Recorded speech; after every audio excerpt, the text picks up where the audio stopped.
How many of you have heard of Steven Tyler? I'm a huge fan of Steven Tyler. My first car had a tape player and came with an Aerosmith tape, and I was hooked from the first word of Dream On. I'm going to be speaking to you today about Steven Tyler, who is the lead singer of Aerosmith. Specifically, I will be speaking about Steven Tyler's early life and Aerosmith, his commercial success with the band, and his personal life apart from the band. First, let's discuss Steven Tyler in his early life and Aerosmith.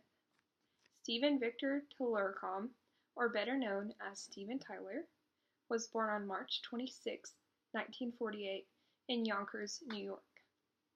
As the lead singer of Aerosmith, Tyler is considered one of rock's greatest showmen. Steven was the son of a music teacher and played drums at a young age, but then eventually focused on singing. Steven Tyler moved to Boston in the late 1960s and eventually met up with the musicians that would form the band Aerosmith. He met up with guitarist Joe Perry and bassist Tom Hamilton while they were playing in separate bands. Guitarist Ray Tabano and drummer Joey Kramer joined up with the others shortly after to form the band Aerosmith. The band played its first gig together in 1970 and shared an apartment in Boston. Going from their first gig to becoming a leading rock band in history, I will now discuss the commercial success of Steven Tyler and the band. With selling more than 150 million albums worldwide, Steven Tyler's commercial success was huge. In 1972, Aerosmith signed a contract with Columbia Records, and the following year, their self-titled debut album was released. The first album featured Dream On, which at that point was a minor hit because of all of the comparisons between Aerosmith and the Rolling Stones.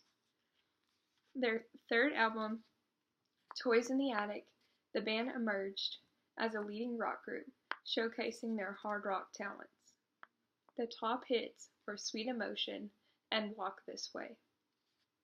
With all of that commercial success, there was a lot of personal sacrifices Steven Tyler made that led to some rough patches in his own life and his family life. My last thing to share about Steven Tyler is his personal life and some issues he had with all of the fame that came along with being a major rock star.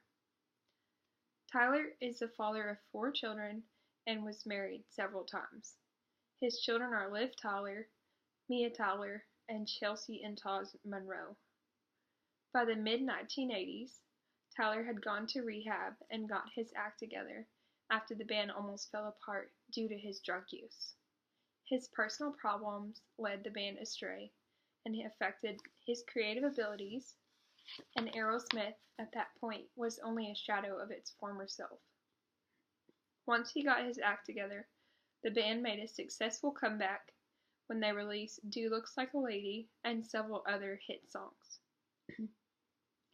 Tyler also had several health problems and numerous surgeries, including throat surgery, that caused the band to have to cancel several tours and shows during his rehab and recovery from the surgeries. Steven Tyler almost caused the band to fail, but they always came back and they always became the best rock band in America and the world. In summary, you have learned about Steven Tyler's early life in Aerosmith, his commercial success, and his personal life and issues along the way. Steven Tyler's early introduction into the Rock and Roll Hall of Fame was fairly smooth, but had a lot of tough times in the middle of his career. After the band came together, they had a huge commercial success and sold more albums than any other rock band in the world. I hope you have a better understanding of one of rock and roll's greatest singers, Steven Tyler. Thank you for listening to my speech, and be sure and check out some music by Aerosmith next time you want to hear real rock and roll.